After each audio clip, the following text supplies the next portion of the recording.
तो चलिए अब जो है हम आज हिंदी साहित्य अब स्टार्ट करते हैं। हिंदी साहित्य में पहला यूनिट है हिंदी भाषा और विकास। तो हिंदी भाषा का विकास देखते हैं कैसे क्या हुआ है। तो सबसे पहले भाषा क्या है।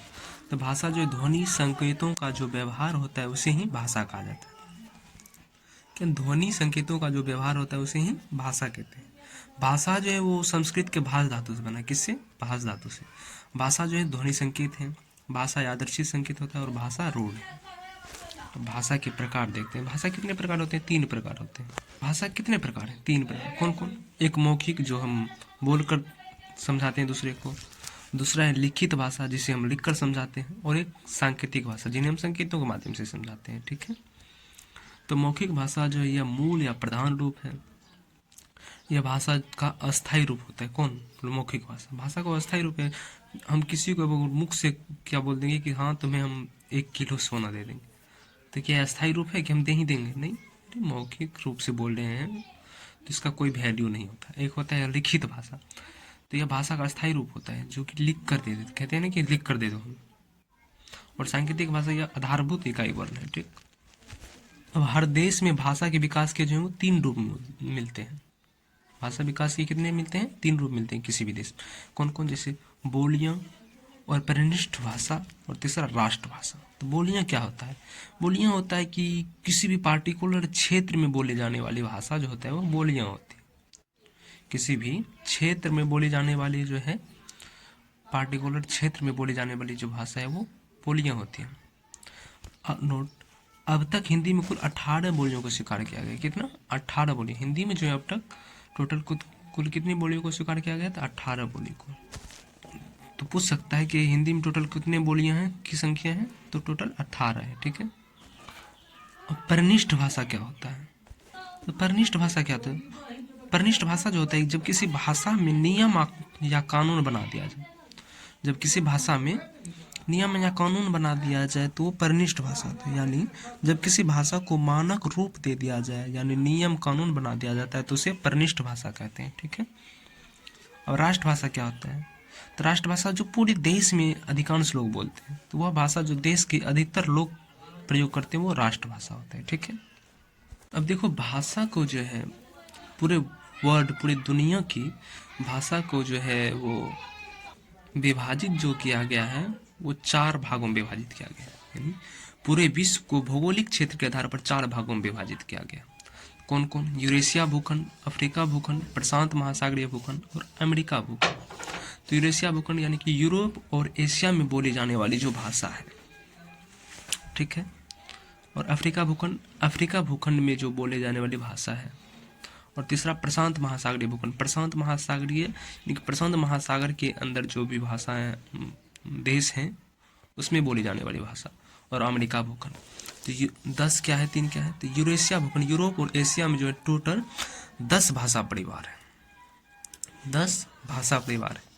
अब भाषा क्या है, कौन कौन से भाषा हैं, इसको हम आगे देखें। अफ्रीका भूखंड में जो 3 भाषा परिवार है, और प्रशांत महासागरीय भूखंड में 4 भाषा परिवार हैं, और अमेरिका भूखंड में 1 भाषा परिवार थे। टोटल कितना हो गया? 10 3 13, 13 14 4 18। पूरी दुनिया में जो है कितने भाषा परिवार हैं? तो 18 भाषा परिवार हैं। इसी से सब दुनिया की जो है अपनी अपनी भाषा बना है। ठीक। तो इन चारों भौगोलिक क्षेत्र के अंतर्गत 18 भाषा परिवार माना जाता है। ठीक।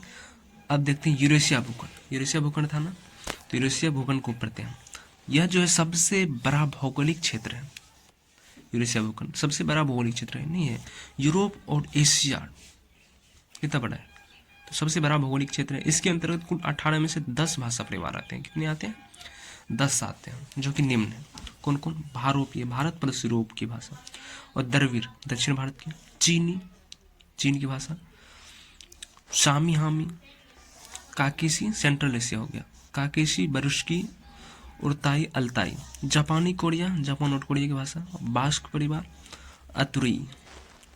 इतना भाषा परिवार है टोटल भारत और यूरोप के बीच में। ठीक है। सॉरी, भारत यूरोप नहीं, यूरोप और एशिया के बीच में। ठीक है।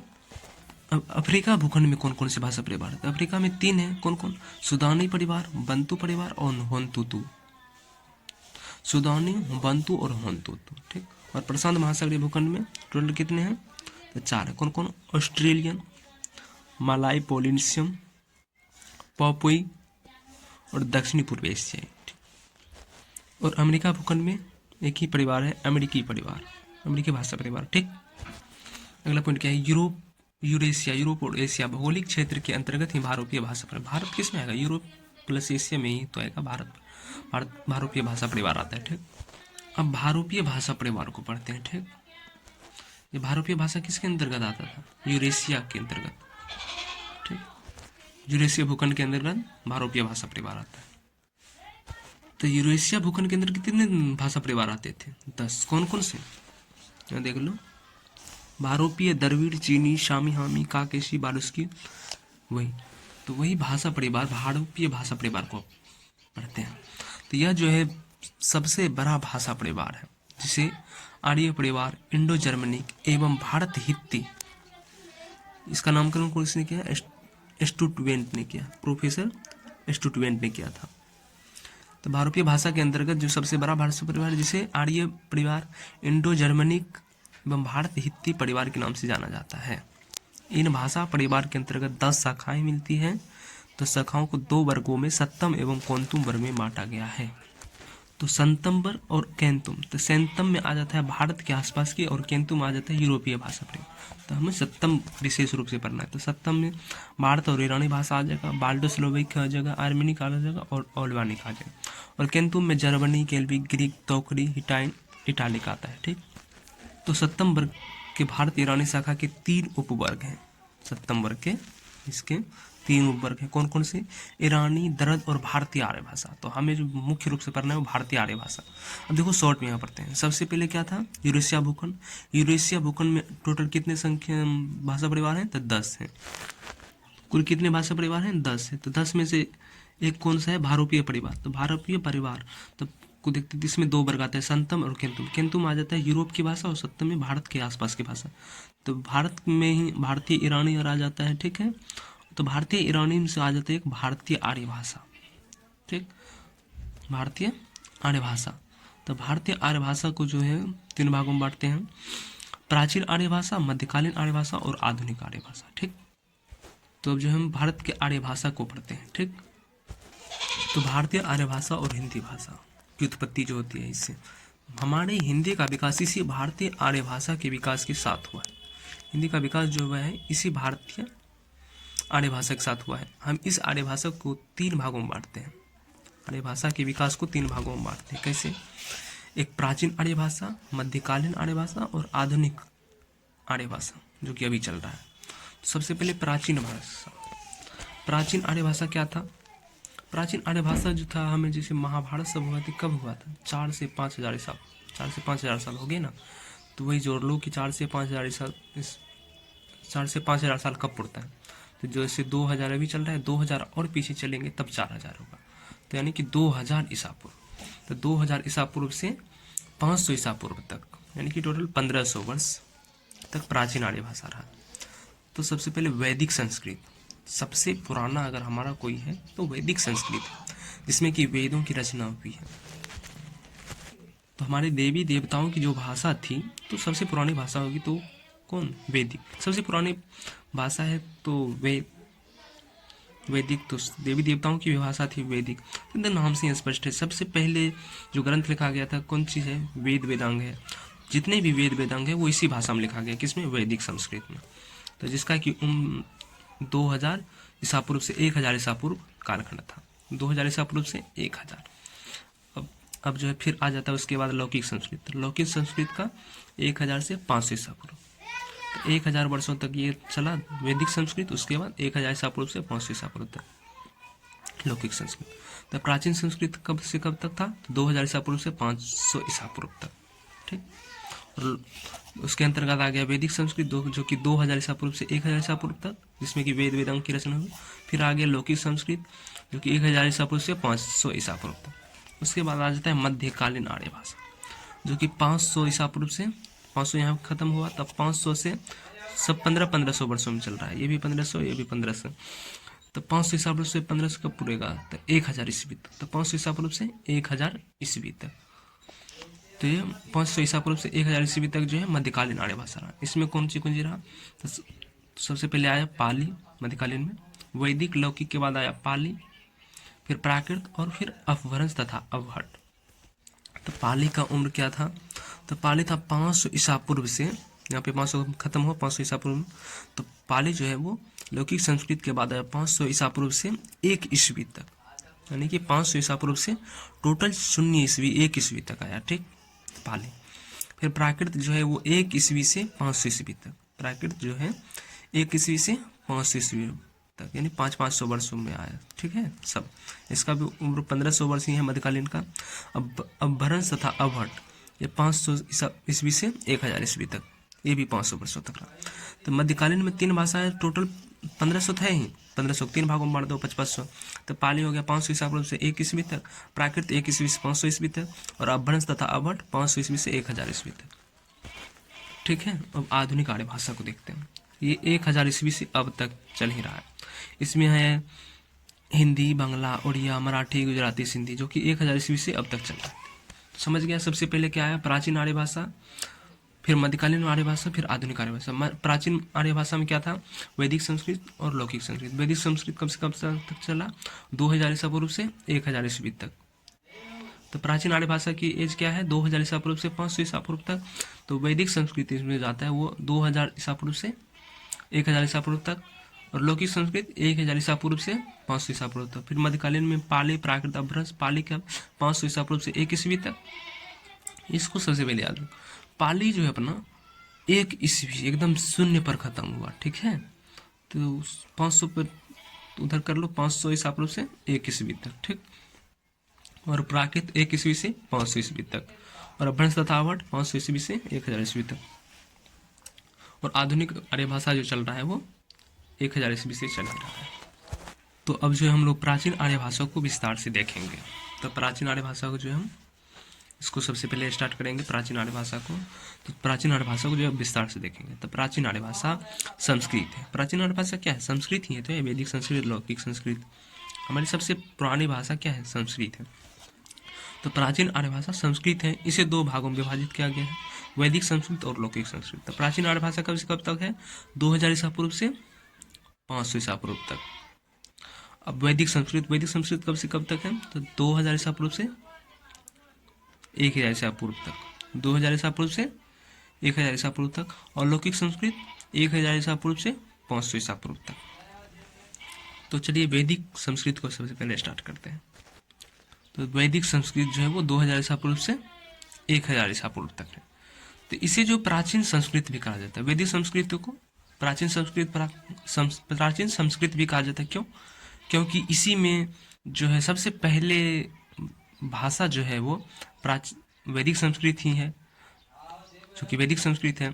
और इसी में जो है ऋग्वेद, वेद, वेदांग, उपनिषद, 108 उपनिषद की रचना हुई है। संसार की सबसे प्राचीन अगर कोई ग्रंथ है तो क्या है? ऋग्वेद, और जो कि वैदिक संस्कृत में ही लिखा गया है। तो संसार के सबसे प्राचीन ग्रंथ कौन सा है? ऋग्वेद, जो कि वैदिक संस्कृत में ही लिखा गया है। इस भाषा में वेद, वेदांग, उपनिषद जितने हैं सबकी रचना हुई है। डॉक्टर हरदेव बहड़ी ने जो है कुल स्वर 14 माना है। वैदिक संस्कृत को यास्क और पाणिनि ने छांदोस कहा है, क्योंकि वेद छंदों में बनता। वैदिक संस्कृत को जो है यास्क और पाणिनि ने छांदोस कहा। क्यों कहा? क्योंकि उस समय छंद की ही रचना ज़्यादा हो रही थी, क्योंकि वेद छंदों में ही बनता। जितने भी बुक लिखे जा रहे थे, किताबें लिखी थी, सब छंद में लिखा जा रहा था। तो वैदिक संस्कृत में क्या समझा? इसे प्राचीन संस्कृत कहा जाता है।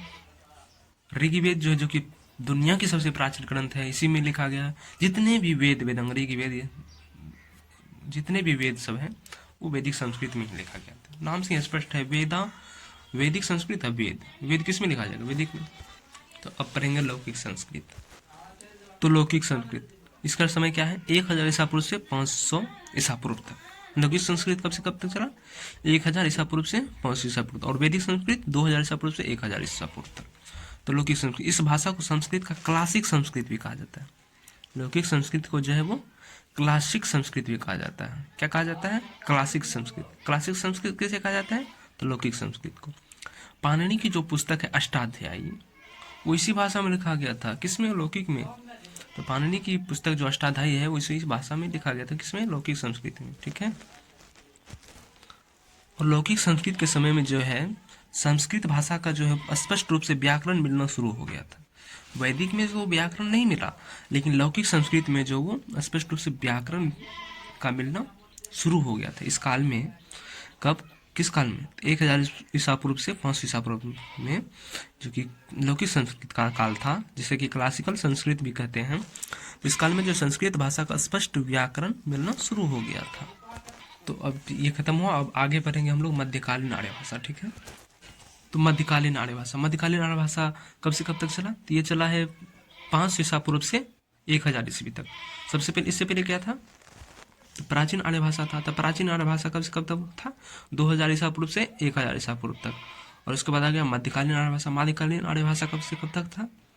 मध्यकालीन आर्य भाषा 500 ईसा पूर्व से 1000 ईस्वी तक। और प्राचीन कब से था? 2000 ईसा पूर्व से 500 ईसा पूर्व तक। और मध्यकालीन 500 ईसा पूर्व से 1000 ईस्वी तक। तो इसे जो 3 भागों में बांटा गया, कौन कौन? पाली, प्राकृत और अपभ्रंश। पाली, प्राकृत और अपभ्रंश तथा अवभट।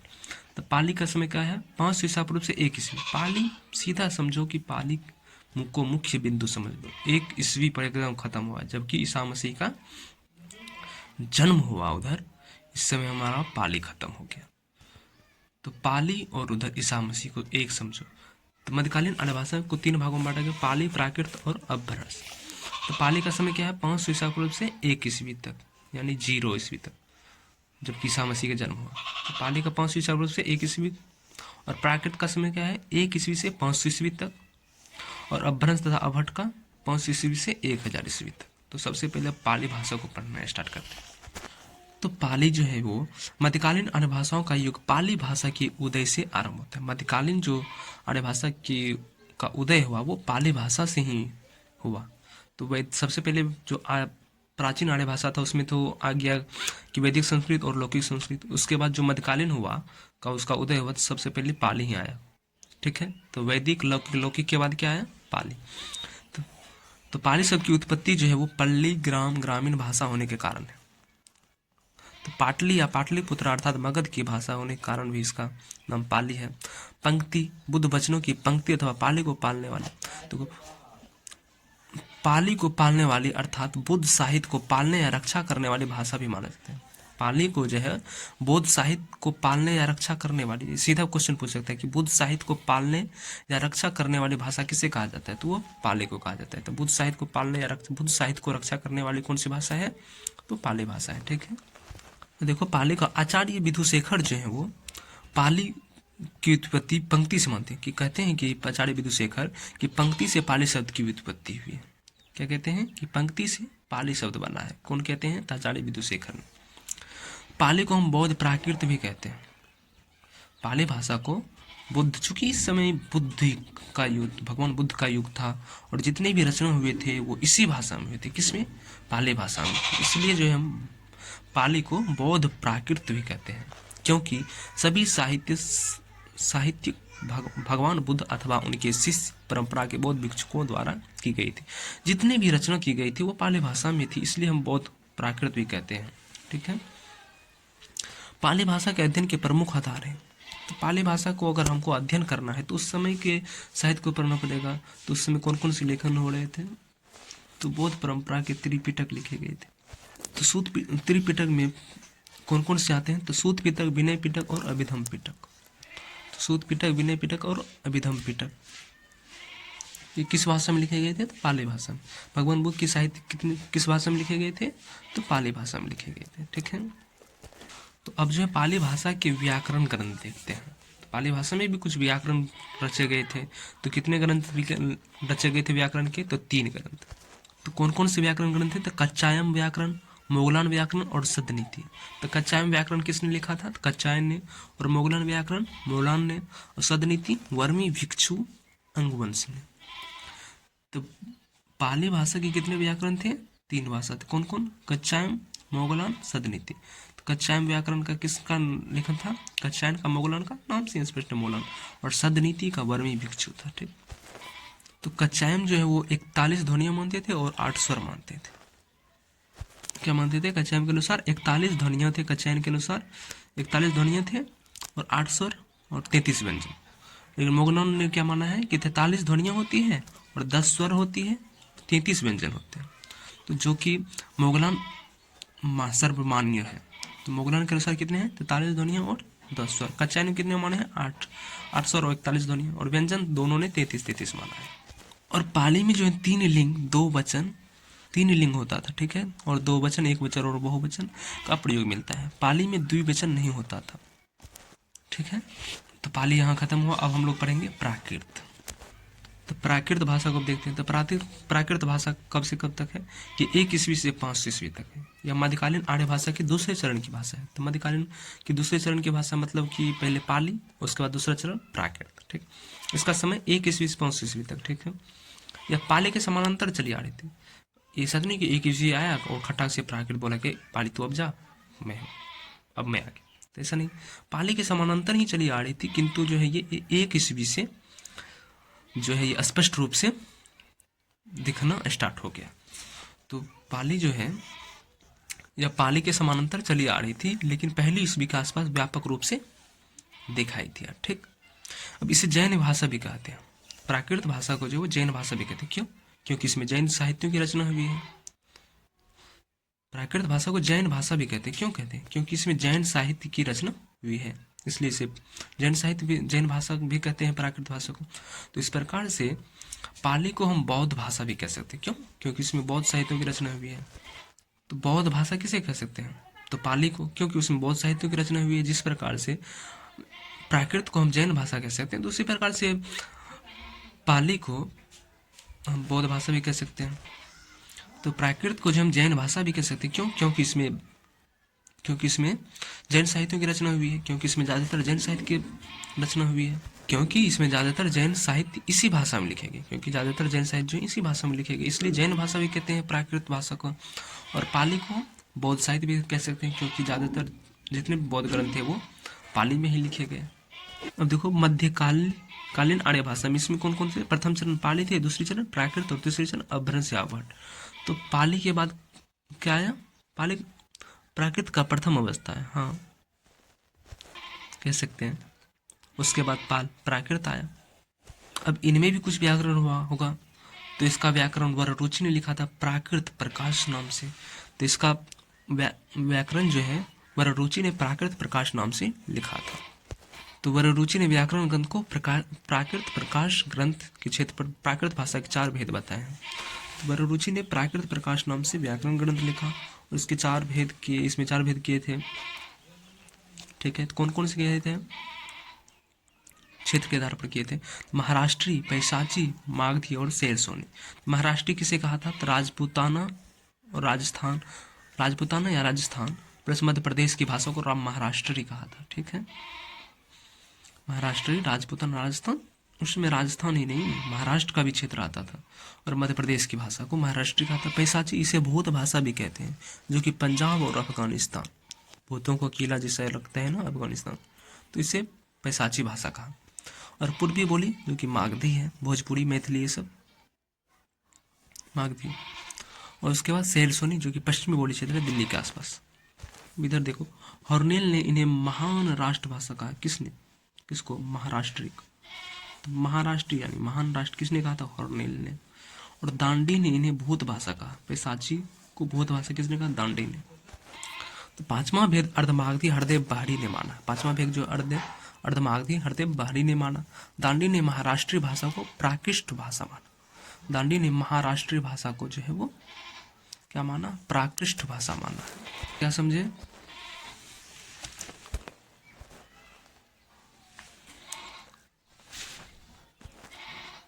तो प्राकृत भाषा को जो हम जैन भाषा भी कहते हैं। क्यों? क्योंकि ज़्यादातर जैन साहित्य जो है इसी भाषा में लिखा गया था। इसी प्रकार से हम पाली को बौद्ध भाषा भी कह सकते हैं, क्योंकि बौद्ध जितने भी बौद्ध साहित्य की रचना हुई थी वो पाली भाषा में ही हुई थी, तो इसलिए हम पाली को बौद्ध भाषा भी कह सकते हैं। उसके बाद वररुचि जो है वो प्राकृत प्रकाश नाम से इसकी व्याकरण की रचना की। तो व्याकरण जो है प्राकृत प्रकाश का व्याकरण जो है वो प्राकृत भाषा का जो व्याकरण जो है वो प्राकृत प्रकाश नाम से वररुचि ने किया था, ठीक है। इसे 4 क्षेत्रों के आधार पर 4 भागों में बांटा था। महाराष्ट्री, पैशाची, मागधी और शेरसोनी। इसका 5वां भेद जो है डॉक्टर हरदेव बहारी ने किया था। किस नाम से? अर्धमागधी नाम से। और दंडी ने प्राकृत भाषा माना है किसको? महाराष्ट्री को। तो प्राकृत का व्याकरण एवं साहित्य देखते हैं। प्राकृत भाषा का जो व्याकरण देखते हैं एवं साहित्य देखते हैं। तो प्राकृत के जो है कुछ बहुमूल्य संपत्ति यानी कि महत्वपूर्ण रचना जो है वो कौन कौन से हैं? तो वो है गोडवाहो, सेतुबंध जैसे महाकाव्य तथा गहा सत्सही और वाजगलग जैसे खंडकाव्य प्राकृत की बहुमूल्य संपत्ति। कौन कौन सी रचना? गोडवाहो, सेतुबंध जैसे महाकाव्य तथा घा सत्सही और वाजगल्य जैसे खंडकाव्य इनकी महत्वपूर्ण रचना है। तो प्राकृत साहित्य को जो है, प्राकृत भाषा को जो है मानक रूप देने के लिए इसमें भी कुछ व्याकरण की रचना हुई। तो कौन कौन सी रचना हुई? तो प्राकृत प्रकाश की रचना हुई। प्राकृत प्रकाश व्याकरण की रचना किसने की? तो वररुचि। तो वररुचि ने किसकी रचना की? प्राकृत प्रकाश की।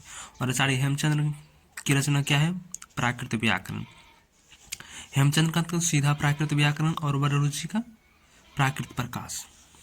देखो इंपॉर्टेंट है, प्राकृत भाषा का व्याकरण कौन कौन से हैं? तो प्राकृत भाषा का प्राकृत प्रकाश, वररुचि का, वररुचि प्राकृत का जो है व्याकरण रचना किया कौन सी? प्राकृत प्रकाश। और हेमचंद्र का कौन सा है? प्राकृत व्याकरण। देखो राजशेखर जो है वो प्राकृत को मीठी तथा संस्कृत को कठोर भाषा का। राजशेखर कवि जो है वो क्या कहा? प्राकृत को मीठी भाषा, चूंकि उस समय जो है प्राकृत सबके जीवन आम जन की भाषा होगी तो वो सबको अच्छा लगेगा ना, इसलिए प्राकृत को जो है मीठी भाषा तथा संस्कृत को कठोर भाषा कहा। हेमचंद्र को प्राकृत का पाणिनि कहा जाता है। अब देखो क्वेश्चन आ सकता है, इंपॉर्टेंट लाइन है, प्राकृत का पाणिनि किसे कहा जाता है? तो आचार्य हेमचंद्र को। तो प्राकृत का पाणिनि किसे कहा जाता है? आचार्य हेमचंद्र को। और आचार्य हेमचंद्र की रचना क्या है? आचार्य हेमचंद्र की व्याकरण जो है वो कौन सी है? तो वो है प्राकृत व्याकरण। कौन सी है? हेमचंद्र की रचना कौन सी है? तो प्राकृत व्याकरण है ना, प्राकृत व्याकरण।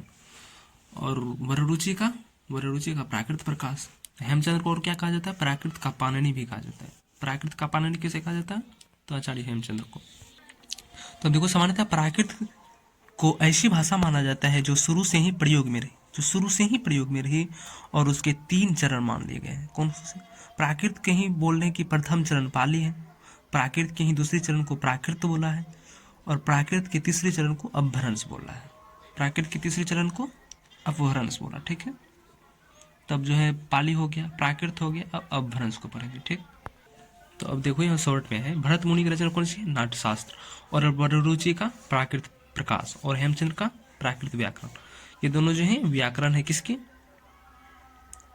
प्राकृत का व्याकरण है, जो कि वररुचि ने लिखा प्राकृत प्रकाश नाम से, और हेमचंद्र प्राकृत प्रकाश, प्राकृत व्याकरण। और हेमचंद्र जो है वो प्राकृत का व्याकरण, प्राकृत का पाणिनि भी कहा जाता है। तो आचार्य हेमचंद्र जो है प्राकृत का पाणिनि भी कहा जाता है, ठीक है। और हेमचंद्र की रचना कौन सी है? प्राकृत व्याकरण। आचार्य हेमचंद्र को प्राकृत का पाणिनि भी कहा जाता है, ठीक है। तो अब जो है हम लोग स्टार्ट करेंगे अपभ्रंश को। तो अब जो है हम लोग अपभ्रंश को पढ़ेंगे, ठीक है। इससे पहले हमने क्या क्या देखा एक बार देख लेते हैं। तो भारतीय आर्य भाषा और हिंदी भाषा को देखा, इसमें कि प्राचीन आर्य भाषा और मध्यकालीन आर्य भाषा और आधुनिक आर्य भाषा। प्राचीन आर्य भाषा जिसकी समय था 2000 ईसा पूर्व से 500 ईसा पूर्व तक, और प्राचीन आर्य भाषा में था वैदिक संस्कृत और लौकिक संस्कृत। वैदिक संस्कृत का समय था 2000 ईसा पूर्व से 1000 ईसा पूर्व, और लौकिक संस्कृत का 1000 ईसा पूर्व से 500 ईसा पूर्व। और मध्यकालीन आर्य भाषा में जो है पाली, प्राकृत और अपभ्रंश।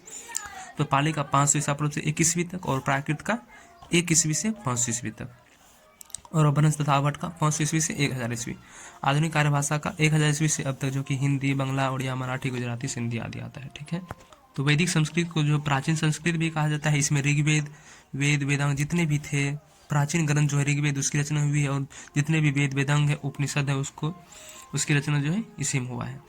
और लौकिक संस्कृत, इसे जो है क्लासिक संस्कृत भी कहा जाता है। पाणिनि की अष्टाध्यायी जो है वो लौकिक संस्कृत यानी कि इसी भाषा में लिखा गया है, ठीक। तो मध्यकालीन आर्य भाषा जिसमें कि पाली, प्राकृत और अपभ्रंश तथा अवट। तो पाली हो गया, प्राकृत हो गया, और अपभ्रंश सब पढ़ेंगे। तो पाली में जो है क्या क्या बताए थे, इसे बौद्ध साहित्य को पालने या रक्षा करने वाली भाषा भी कहा जाता है, चूँकि जो है ये इसे बौद्ध भाषा भी कहा जा सकता है, क्योंकि जितने भी बौद्ध साहित्य की रचना है वो इसी भाषा में हुई है, तो इसे बौद्ध भाषा भी कह सकते हैं पाली भाषा को, ठीक है। इसमें त्रिपिटक जो है इसी भाषा में लिखा गया, जिनमें कि सूत पिटक, विनय पिटक और अभिधम पिटक आता है। पाली को हम बौद्ध प्राकृत भी कहते हैं, पाली को हम क्या कहते हैं? बौद्ध प्राकृत भी कह सकते हैं, क्योंकि साहित्य संपत्ति जितनी भी है भगवान बुद्ध की वो इसी भाषा में लिखी गई थी। तो पाली भाषा के व्याकरण बताए थे कौन कौन थे? कच्चायनम व्याकरण, मोगलान व्याकरण और सदनीति। कच्चायन का लेखक है कच्चायन, मोगलान का मोगलान, सदनीति का वर्मी विक्षवादी। प्राकृत भाषा बताए 1 ईस्वी से 5 ईस्वी तक इनका है। इसे जैन भाषा भी कह सकते हैं क्योंकि ज़्यादातर जैन साहित्य जो प्राकृत भाषा में ही लिखी गई है। वररुचि ने व्याकरण ग्रंथ, वररुचि का जो व्याकरण ग्रंथ है प्राकृत प्रकाश, इसको इसी के आधार पर प्राकृत भाषा के 4 भेद बताए गए हैं। कौन कौन से? महाराष्ट्रीय, पैशासी, मागधी, शेरसोनी। इसमें मागधी 5वां भेद जो अर्धमागधी, हरदेव बाड़ी ने जोड़ दिया। दंडी ने महाराष्ट्रीय भाषा को प्राकृत भाषा माना है। तो वररुचि जो है प्राकृत प्रकाश, ये प्राकृत प्रकाश जो है इसका प्राकृत भाषा का ये व्याकरण है, किसने लिखा था? वररुचि ने। और हेमचंद्र का जो है वो प्राकृत व्याकरण, ये व्याकरण प्राकृत व्याकरण की रचना किसने किया? हेमचंद्र ने। और प्राकृत प्रकाश का वररुचि ने। हेमचंद्र को जो है प्राकृत का पाणिनि भी कहा जाता है। राजशेखर ने प्राकृत को मीठी तथा संस्कृत को कठोर भाषा कहा है। हेमचंद्र को प्राकृत का पाणिनि भी कहा जाता है। ठीक, तो अब जो है अपभ्रंश को देखते हैं जो कि 500 ईस्वी से 1000 ईस्वी तक चला। तो अपभ्रंश मध्यकालीन आर्य भाषा की तीसरी यानी अंतिम अवस्था है किसकी? मध्यकालीन की। वैडी और महाभाष्य पतंजलि जो है, वैडी और पतंजलि ने अपभ्रंश को भ्रष्ट और अशुद्ध शब्दों की संज्ञा दी। अपभ्रंश को जो है व्याडी और पतंजलि जो है अशुद्ध शब्दों की संज्ञा दी है। पतंजलि और वैडी ने अपभ्रंश को क्या कहा? अशुद्ध शब्द कहा। कुछ विद्वान ने इन्हें ग्राम भाषा भी कहा है। कौन कौन?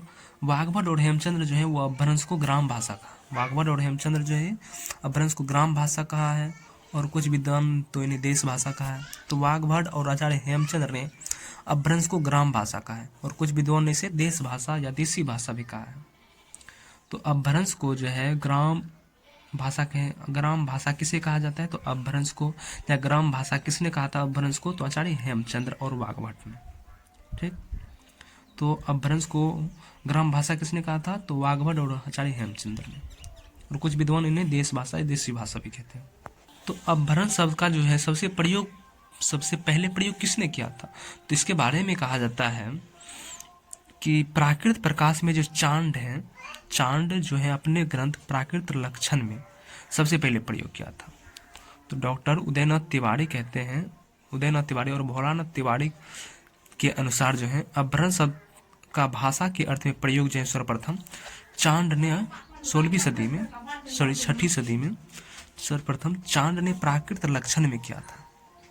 अपभ्रंश शब्द का सर्वप्रथम प्रयोग किसने किया था? तो चांड ने अपने ग्रंथ प्राकृत लक्षण में किया था। या अपभ्रंश का सर्वप्रथम प्रयोग किस ग्रंथ में हुआ था? प्राकृत लक्षण में। या किसने किया था? तो चांड ने किया था। सर्वप्रथम प्रयोग किस ग्रंथ में हुआ था अपभ्रंश का? तो हुआ था प्राकृत लक्षण में। और किसने किया था अपभ्रंश का सर्वप्रथम प्रयोग? तो चांद ने किया था। तो ये तो हुआ उदयनाथ तिवारी और भोलानाथ तिवारी के अनुसार।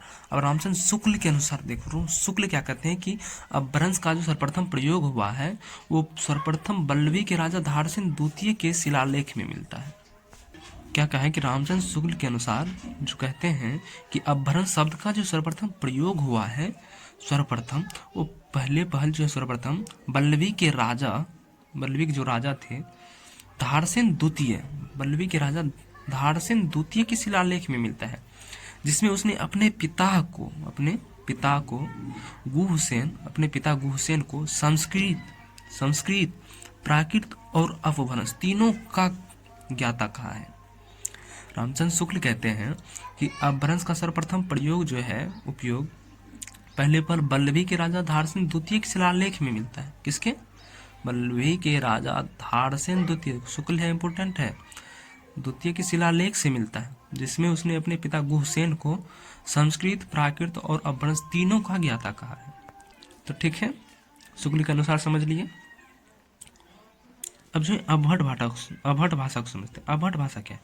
अभट भाषा जो अपभ्रंश और पुरानी हिंदी के बीच की कड़ी मानी जाती है। क्या मानी जाती है? कड़ी।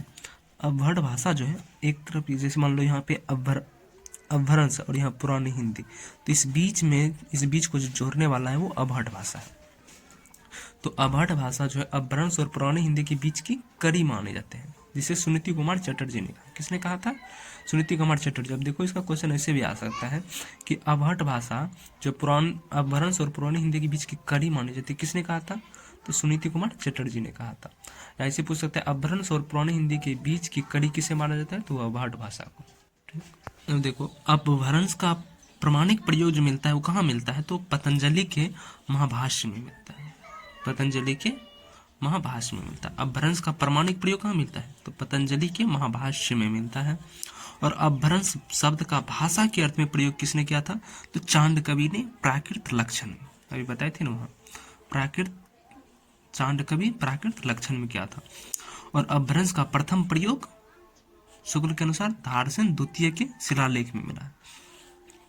तो अपभ्रंश का प्रमाणिक प्रयोग मिलता है पतंजलि के महाभाष्य में। और भाषा के अर्थ में प्रयोग अपभ्रंश का हुआ है चांदकवि प्राकृत लक्षण में। चांदकवि ने किया है प्राकृत लक्षण में। और सर्वप्रथम प्रयोग अपभ्रंश का प्रथम प्रयोग जो है शुक्ल के अनुसार धारसेन द्वितीय के शिलालेख में मिला है। अब कुछ विद्वान और अपभ्रंश के लिए प्रयोग किया गया शब्द, जैसे आचार्य दांडी। आचार्य दांडी कहते हैं अपभ्रंश को कि ये आभीरों की भाषा है। क्या कहा है कि आभीरों की भाषा या आभीर की भाषा कहा है। भरत मुनि ने क्या कहा, आभीरों की भाषा। और वाग्भट और हेमचंद्र ने क्या कहा है, तो ग्राम भाषा कहा है। अपभ्रंश को क्या कहा है, वाग्भट और हेमचंद्र ने ग्राम भाषा कहा। और कीथ ने भी अपभ्रंश का संबंध आभीरों तथा गुज्जरों से माना है। तो किशोरी दास वाजपेयी के अनुसार, तो किशोरी दास वाजपेयी ने जो है वो अपभ्रंश को रण की भाषा कहा। किशोरी दास वाजपेयी ने अपभ्रंश को क्या कहा है, रण की भाषा, रण की भाषा, रण की भाषा कहा है। किशोरी दास वाजपेयी जो है क्या कहा है, वाजपेयी क्या कहा, किशोरी दास वाजपेयी जो वो अपभ्रंश को रण की भाषा कहा है। तो अब देखो अपभ्रंश का प्रथम काव्य, तो अपभ्रंश का जो प्रथम काव्य है वो प्रथम प्रबंध काव्य है। अपभ्रंश का प्रथम प्रबंध काव्य है, सॉरी, अपभ्रंश का प्रथम प्रबंध काव्य जो है वो कौन सा है, वो भविष्यत है। अपभ्रंश का प्रथम प्रबंध काव्य जो है वो कौन सा है, वो भविष्यत है। तो किसने रचा था भविष्यत को, तो धनपाल ने। तो धनपाल द्वारा रचित भविष्यत जो है वो अपभ्रंश का प्रथम प्रबंध काव्य है। भविष्यत जो है अपभ्रंश का प्रथम प्रबंध काव्य है। किसने रचना किया था, धनपाल ने। तो धनपाल द्वारा रचित भविष्यत जो है वो अपभ्रंश का प्रथम प्रबंध काव्य है। और इसका संपादन किसने किया था भविष्यत का, तो डॉक्टर याकोबी ने। किसने किया था, डॉक्टर याकोबी ने। तो देखो आचार्य रुद्रट जो कि अलंकार में पढ़ते हैं, तो आचार्य रुद्रट ने काव्यालंकार में जिन 6 भाषाओं का वर्णन किया है, आचार्य रुद्रट जो है काव्यालंकार में 6 भाषाओं का वर्णन करता है, तो उनमें से अपभ्रंश भी मौजूद है, उसमें एक अपभ्रंश भी है। दामोदर पंडित जो है वो उक्ति या व्यक्ति प्रकरण में जो है कौशल की भाषा को अपभ्रष्ट कहा है। दामोदर पंडित जो वो कौशल की भाषा को अपभ्रष्ट भाषा कहा। नोट, अब ये देखो कि अपभ्रंश को देश भाषा किस किस ने माना, तो देश भाषा जो माना है वो गिडसन, पिशोल, भंडारकर, चटर्जी, वलनूनर आदि विद्वानों ने अपभ्रंश को देश भाषा कहा। गिडसन, पिशोल, भंडारकर, चटर्जी, वलनूनर आदि विद्वानों ने अपभ्रंश को देश भाषा कहा। देश भाषा किस किस ने माना, तो गिडसन, पिशोल, भंडारकर, चटर्जी और वलनूनर आदि माना है। जबकि कीथ, याकोबी, जुलियो ब्लॉक, अल्शांड आदि विद्वान अपभ्रंश को देश भाषा नहीं माना। अब देखो कुछ विद्वान हैं और अपभ्रंश को क्या नाम दिया है, हिंदी का नामांकरण, अपभ्रंश हिंदी का नामांकरण क्या क्या किया है। तो आचार्य शुक्ल ने क्या कहा है, तो प्राकृत भाष कहा है, प्राकृत भाषा हिंदी। और गुलेरी ने क्या कहा है, चंद्रधर शर्मा गुलेरी ने पुरानी हिंदी कहा है। और संकृतायन, राहुल संकृतायन ने भी पुरानी हिंदी कहा। और एचपीडी हजारी प्रसाद द्विवेदी ने क्या कहा, किसको, अपभ्रंश को, तो प्रकृष्ट हिंदी कहा। और विद्यापति ने क्या कहा, देसिल बहना जब सब जन मिठा वाला, तो देसिल बहना। और डॉक्टर नगेंद्र ने क्या कहा कि विकसित अपभ्रंश कहा। और भोला शंकर व्यास क्या कहा, तो अबहट कहा। तो अब जो देखेंगे वो रचना देखेंगे, अपभ्रंश के लिखे अन्य रचना। तो अन्य रचना कौन कौन सी है, तो रचना, सदी और कवि। सबसे पहले रचना जो है वो पामचरी को देखेंगे। तो पामचरी को किसने लिखा है, स्वयंभू ने। बहुत इंपॉर्टेंट है, इसे याद रखना, ठीक है। तो पामचरी कब लिखा गया था, तो 8वीं सदी में लिखा गया था। और किसने लिखा था, स्वयंभू ने। और ये किस पे आधारित है, राम कथा पर आधारित। किस पर, राम कथा पर आधारित है, जिनमें कि 90 संधियां हैं और 6 कांड है। कितने, 6 कांड है और 90 संधियां हैं। पामचरी यानी कि राम कथा पर आधारित है। और जिसको लिखा भी किसने है, स्वयंभू ने। उसके बाद महापुराण, क्या महापुराण, इसकी रचना जो है 10वीं सदी में हुआ था। और किसने लिखा था, पुष्यदंत ने। किसने, पुष्यदंत। तो महापुराण को किसने लिखा था, पुष्यदंत ने। किसने, पुष्यदंत ने। महापुराण को किसने लिखा, पुष्यदंत ने। तो महापुराण में जो 102 संधियां हैं और 63 महापुरुषों का वर्णन है। इसमें जो कितने वर्णन है, 63 महापुरुषों का वर्णन है। और ये जो है 2 भागों में लिखा गया, एक आदि पुराण और एक उत्तर पुराण, आदि पुराण और दूसरा उत्तर पुराण। ठीक है, तो ये 2 मुख्य रचना है जो कि अपभ्रंश भाषा में लिखे गए थे। कौन कौन? पावमचर्य किसने, स्वयंभू ने लिखा, और महापुराण पुष्यतंत्र में। पावमचर्य जो है वो रामकथा पर आधारित है, और जिसमें कि 90 संधियाँ 6 कांड है, और महापुराण 102 संधियाँ हैं, 63 महापुरुषों का वर्णन है, और 2 भाग में हुआ है, आदि पुराण और उत्तर पुराण में। अब देखेंगे अपभ्रंश के भेद। तो अपभ्रंश के कितने भेद हैं, को किस विद्वान ने कितना किया। तो सबसे पहले इधर विद्वान हो गया और इधर अपभ्रंश के भेद। तो मार्कंडेय जो है वो 3 भेद किए थे। मार्कंडेय जो है वो 3 भेद किए। कौन कौन से भेद? नागर, उपनागर और ब्राचर। नागर, उपनागर, ब्राचर। मार्कंडेय कितने भेद किए थे? 3। कौन कौन से? नागर, उपनागर, ब्राचर। तो नागर किसको कहते हैं? गुजरात की बोली को। ऐसे भी पूछ सकता है कि नागर कहाँ की बोली है, तो गुजरात की। और उपनागर राजस्थान की बोली। तो नागर कहाँ की है? नागर गुजरात की, और उपनागर ब्राचर, यानी कि उपनागर राजस्थान की बोली, और ब्राचर सिंध राज की बोली। ब्राचर जो वो सिंध राज की बोली। तो मार्कंडेय की एक पुस्तक है प्राकृत सर्वस्व, इसकी भी रचना मार्कंडेय ने किया था। ठीक है, तो मार्कंडेय ने 3 भागों में बांटा था, नागर, उपनागर और ब्राचर। अपभ्रंश को 3 भागों में बांटा, नागर, उपनागर और ब्राचर। नागर का गुजरात की बोली को, और उपनागर राजस्थान की बोली। उपनागर कहाँ की बोली है? राजस्थान की, और नागर गुजरात की, और ब्राचर सिंध राज की बोली। डॉक्टर याकोबी, इसने 4 भागों में बांट रहा था, पूर्वी, पश्चिमी, उत्तरी और दक्षिणी। तो यह देखो, यह 4 जैसा लग रहा है ना, तो यह 4 जैसा लग रहा है, तो 4 भाग में बांटा, पूर्वी, पश्चिमी, उत्तरी, दक्षिणी। ठीक, और इसकी याकोबी की एक पुस्तक है कि कौन सी है? संत कुमार चिरू। कौन सी? संत कुमार चिरू। और तगारे, तगारे तो से 3 भेद, पूर्वी, पश्चिमी और दक्षिणी। इसकी एक पुस्तक है हिस्टोरिकल ग्रामर ऑफ अपभ्रंश। कौन सी? हिस्टोरिकल ग्रामर ऑफ अपभ्रंश। और नामवर सिंह, तो नामवर सिंह जो है 2 भागों में बांटा था, पूर्वी और पश्चिमी में। शॉर्ट में देख लेते हैं। याकोबी ने कितने भागों में बांटा था? तो 4 भागों में। यह 4 जैसा लग रहा है, तो 4 भागों में। तगारे तो से 3, और मार्कंडेय 3, और नामवर 2। ठीक है, तो इसमें देख लो, ये बहुत इंपॉर्टेंट लाइन है, एग्जाम में आता है कि नागर कहाँ की बोली है? तो गुजरात की। और उपनागर कहाँ की बोली है? तो राजस्थान की बोली है। अब ब्राचर सिंध राज की बोली। ठीक, अब ये देखो, डॉक्टर हरदेव जो है वो 7वीं से 11वीं सदी तक के समय को जो है अपभ्रंश का स्वर्ण काल कहा था। अपभ्रंश को स्वर्ण काल किसने कहा था? तो डॉक्टर हरदेव बहरी ने। तो डॉक्टर हरदेव बहरी जो है 7वीं से 11वीं सदी तक के समय को अपभ्रंश का स्वर्ण काल कहा था। किसने? डॉक्टर हरदेव बहरी ने स्वर्ण काल कहा था। ठीक, अब देखो, एक पुस्तक है देसी नाम वाला। कौन सी? देसी नाम वाला, जिनका रचना जो आचार्य हेमचंद्र ने किया। इस देसी नाम वाला की रचना किसने किया था? हेमचंद्र ने, आचार्य हेमचंद्र ने। और इनमें जो है वो घर के गृह संबंधित जो है शब्द लिखे गए हैं। इस शब्दकोश में, देसी नाम वाला एक कोश है, शब्दकोश, जिनमें कि देसी यानी कि घर से संबंधित शब्द लिखे गए हैं, जैसे कि मूंग, चिक्का, सुपरानी की झोपड़ी, ये सब लिखा गया था।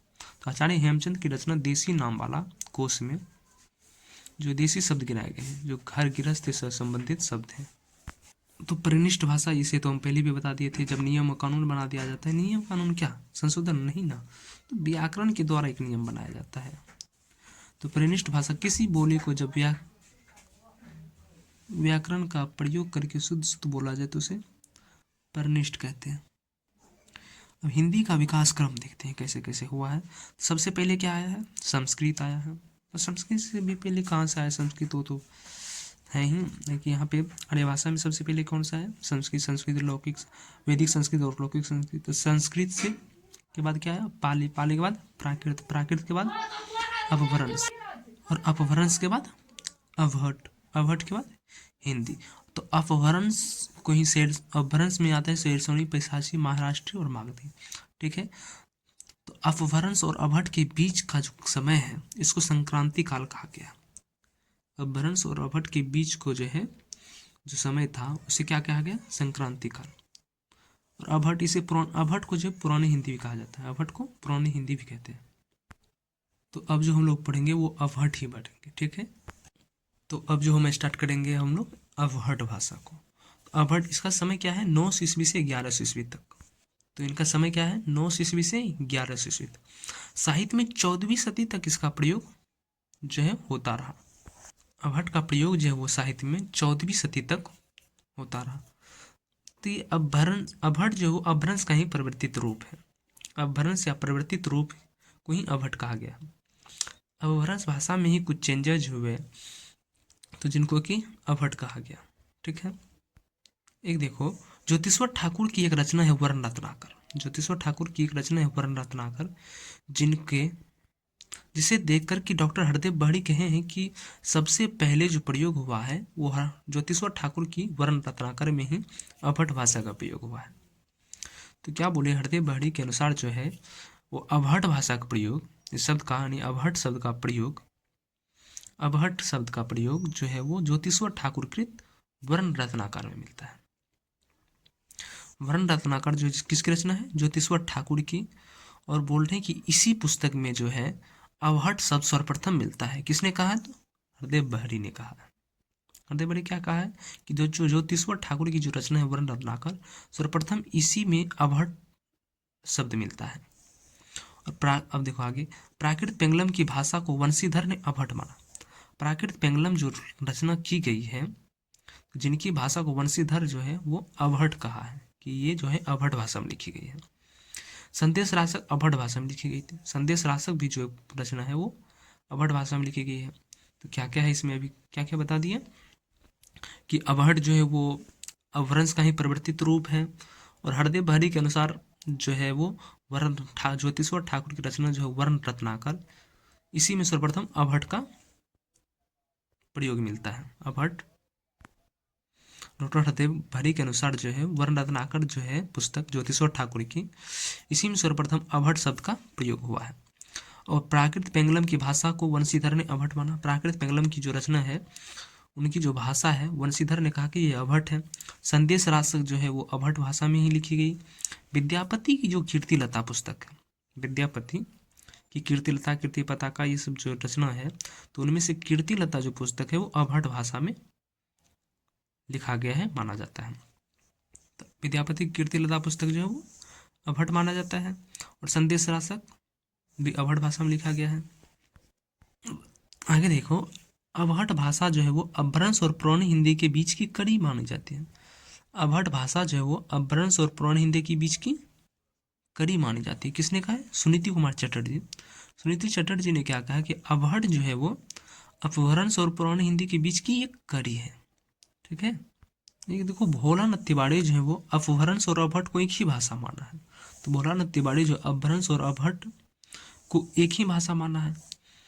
अपभ्रंश का विकास जो है वो अवहंस से और अपभ्रष्ट का विकास अवहट के रूप में हुआ है। ठीक है, अपभ्रंश का विकास अवहंस से और अपभ्रष्ट का विकास अवहट के रूप में हुआ है। ठीक, हरदेव बहरी देखो क्या कहते हैं कि हरदेव बहरी ने कहा कि अपभ्रंश और अवहट में अंतर नहीं माना। हरदेव बहरी जो है वो अपभ्रंश और अवहट में अंतर नहीं माना। कहते हैं कि आधुनिक भाषा वैज्ञानिकों ने अवहट को उत्तर या परिवर्ती अपभ्रंश माना है।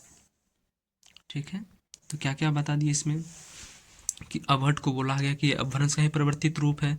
और वर्ण रत्नाकर में जो है, जो कि ज्योतिश्वर ठाकुर की रचना है, वर्ण रत्नाकर में ही सर्वप्रथम अवहट शब्द का प्रयोग हुआ है। और प्राकृत पेंगलम की जो भाषा है उसको वंशीधर ने अवहट माना है। संदेश रासक जो कि अवहट भाषा में लिखी गई है। विद्यापति की जो कीर्तिलता पुस्तक है, तो उसकी भाषा को अवहट माना गया है। अवहट भाषा जो अपभ्रंश और पुरानी हिंदी के बीच की कड़ी माना जाता है। किसने कहा, सुनीति कुमार चटर्जी ने। सुनीति कुमार चटर्जी ने क्या कहा कि अपभ्रंश और पुरानी हिंदी के बीच की जो कड़ी है वो अवहट है। और भोलानाथ तिवारी ने क्या कहा कि अपभ्रंश और अवहट को एक ही भाषा माना है। भोलानाथ तिवारी ने अपभ्रंश और अवहट को एक ही भाषा माना है। हरदेव बहरी ने अपभ्रंश और अवहट में अंतर नहीं माना है। तो अब हम लोग पढ़ेंगे पुरानी हिंदी। तो अब हम लोग क्या पढ़ेंगे, पुरानी हिंदी या प्रारंभिक हिंदी। तो अब जो स्टार्ट करते हैं वो पुरानी हिंदी करते हैं। ठीक, तो पुरानी हिंदी का जो समय माना गया है वो 12 से 14वीं सदी माना गया है। पुरानी हिंदी का जो समय है वो 12वीं से 14वीं सदी तक माना गया है। हरदेव बहरी कहते हैं कि यह कहना बहुत कठिन है कि हिंदी का प्रारंभ कब से होता है।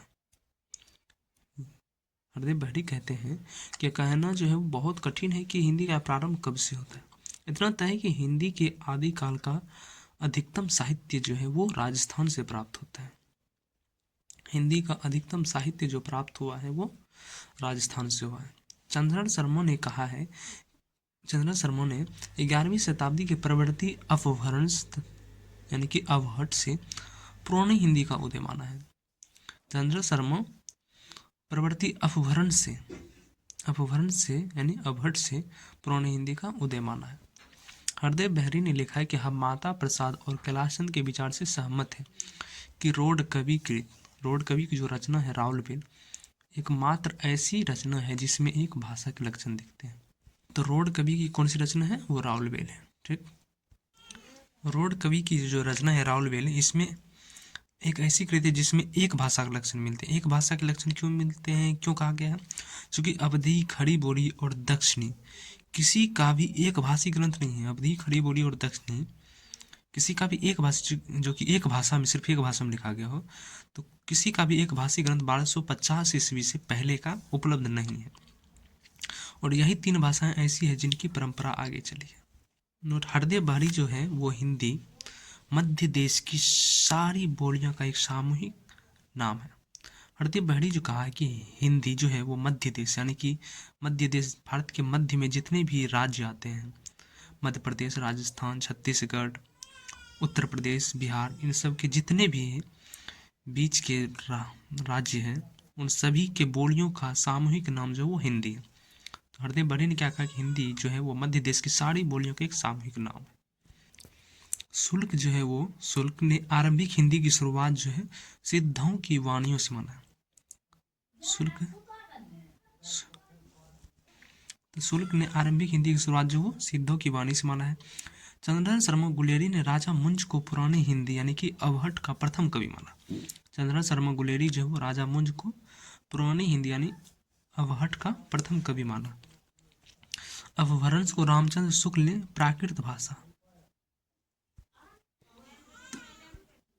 अपभ्रंश को जो है रामचंद्र शुक्ल ने, अपभ्रंश भाषा जो पढ़ी थी, तो अपभ्रंश को रामचंद्र शुक्ल ने प्राकृत भाषा कहा। अपभ्रंश को क्या कहा रामचंद्र शुक्ल ने? प्राकृत भाषा कहा। तथा चंद्र शर्मा गुलेरी जो है अपभ्रंश को पुरानी हिंदी का। अपभ्रंश को रामचंद्र शुक्ल ने क्या कहा? प्राकृत भाषा। और चंद्र शर्मा गुलेरी ने अपभ्रंश को क्या कहा? पुरानी हिंदी। विद्यापति की जो रचना है कीर्तिलता, कीर्तिपता का, विद्यापति कीर्तिलता और कीर्तिपता का एक रचना की, और कीर्तिलता की जो रचना हुई है वो उसकी भाषा अवहट माना गया। कीर्तिलता की जो है रचना जो है उसकी किस भाषा में हुई है? अवहट माना गया। दोहा मूलतः अपभ्रंश भाषा के ही छंद है। दोहा जो है वो मूलतः अपभ्रंश भाषा के ही छंद है। तो अब जो हम लोग पढ़ेंगे वो आगे की वीडियो में आधुनिक आर्य भाषा पढ़ेंगे। ठीक है, तो आज की क्लास यहीं ख़त्म करते हैं। ठीक है, धन्यवाद।